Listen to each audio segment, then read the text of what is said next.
Nagaan Waaqayyoo isiniif haa ta'u, akkam jirtu fayyaa keessan har'aa isiniif kadhachuudhaaf dhiyaadhee jira.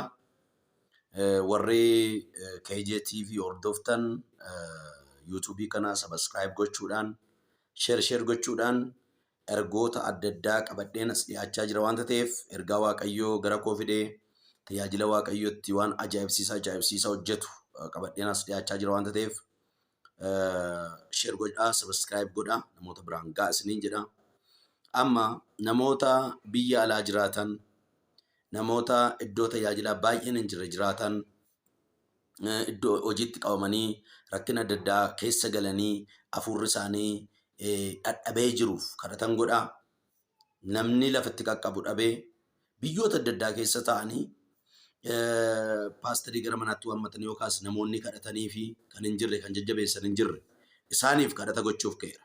Gaaffii adda addaa kan qabdan kan dhala hin qabne akkasuma keezii kan isin qabdan isin jalaa kan ture. Iyyama argachuu dadhabdanii iyyama biyya alaa lafa jiraattan argachuu dadhabdanii kan rakkattan Waaqayyo hin danda'a. Waaqayyo hin danda'a. Waaqayyo hin danda'a warri jettan amma isiniin kadhadha. Maqaa Gooftaa Iyesuus Kiristoos nama Naazreetiin kana booda lafa dhattu sanatti iyyama argachuudhaaf deddeebi'aa turteetta, rakkachaa turteetta akka viidiyoo kan argite milkaa'e. Maqaa Iyesuus Kiristoos ofirratti murteessi an milkaa'eera jedhu dubbadhu. Akka viidiyoo kan argiteen an milkaa'eera jedhu ofirratti dubbadhu. Dhala kan hin qabne, dhala argadhaa. Barumsa barachuun utuu isinirra jiraatu barachuu kan dadhabdan. Sammuu keessan keessaa kan hirraanfatu, kan dagatu, qo'achuu kan dadhabdan. Maqaa Iyesuus Kiristoosiin akka nama viidiyoo upload godhu ayyaanni Waaqayyoo, eebbi Waaqayyoo, sammuu keessan akka eebbi, sammuun keessan akka banamu, barumsaaf akka banamu isinii kadhadheera. Qormaattanii yeroo baay'ee kan kuftan amma milkaa'e. Maqaa Iyesuus Kiristoosiin milkaa'e. Amma milkaa'ummaan siif haa ta'u. Maqaa Iyesuus Kiristoos gaa'illi keessan kan jeeqamu.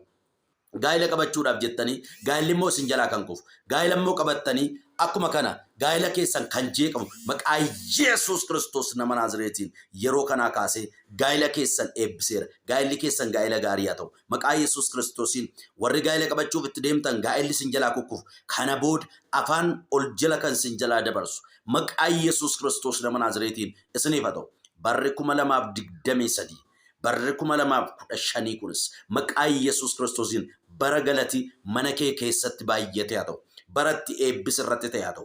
Maqaa Iyesuus Kiristoos nama Naazreetiin kan dhukkubsatu, sammuun bu'ee hidhamanii kan jiran, sammuun isaanii kan maraate, akkasuma dipireeshinii rakkataa kan jirtan, faamilii keessan keessatti balbalatti cuftanii dukkana keessa kan ta'an maqaa Iyesuus Kiristoos nama Naazreetiin akka viidiyoo kana argiteen bishaan budduusii kenniif nagaan ta'eera.